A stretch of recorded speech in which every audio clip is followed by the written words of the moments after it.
So, what does it mean to be born again? Because a lot of people think being born again is just all about going to church or just about being a good person or having good morals. But being born again is beyond that, man. Think of it this way. Um, when you are born by your parents, you are born with a life and a nature in you, and that is called the human life and the human nature. So you are born with those things. The same goes with being born again. When a person becomes born again, you are actually born with an actual life and an actual nature. And that life that you are born with and that nature that you are born with replaces the old nature that you were born with when you were born by your mother. That's why Jesus said something so amazing in John chapter 3 verse number 3. He said, "Truly, truly I say to you, unless one is born again, he cannot see the kingdom of God." In other words, a man that's born by just a natural birth cannot see the kingdom of God, cannot relate to the kingdom of God. And if you can't see the kingdom of God, that means you can't enter into it. So one needs to be born again in order to see the kingdom of God. And then Peter said something so amazing as well. He said in First Peter chapter 1 verse 23, being born again, not of corruptible seed, but of incorruptible seed, by the word of God which liveth and abideth forever.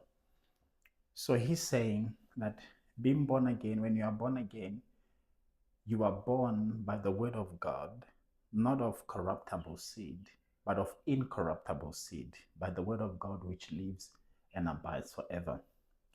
When he says not of corruptible seed, he's simply saying you are not born by the will of men, or you are not born by the seed of men, which is basically sperm. That's what he's saying. He says you are born by an incorruptible seed, which is the word of God.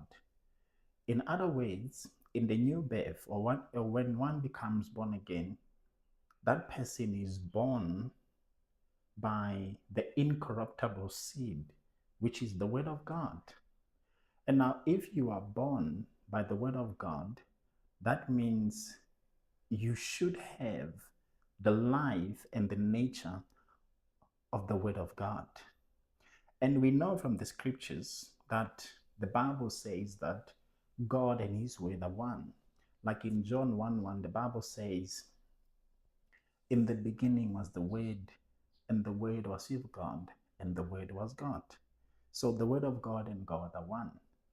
In other words, when one is born by the word of God, one is born by God, which means when one is born again, you are born with the life and the nature of God in you. And that life and nature that you are born with, which is the life and nature of God that you are born with, replaces the life and the nature that you were born with when you were born by your mother. So now that you are born again, you're not just a religious person. You're not just somebody who believes in God. You're not just somebody who is devoted to God. You are actually born by God. You have the life and the nature of God. That's what it means to be born again. It doesn't just mean being affiliated with the Christian religion or just being a good person or just having good morals. It actually means being born by the life and nature of God, possessing the life and nature of God in you. That's what it means to be born again.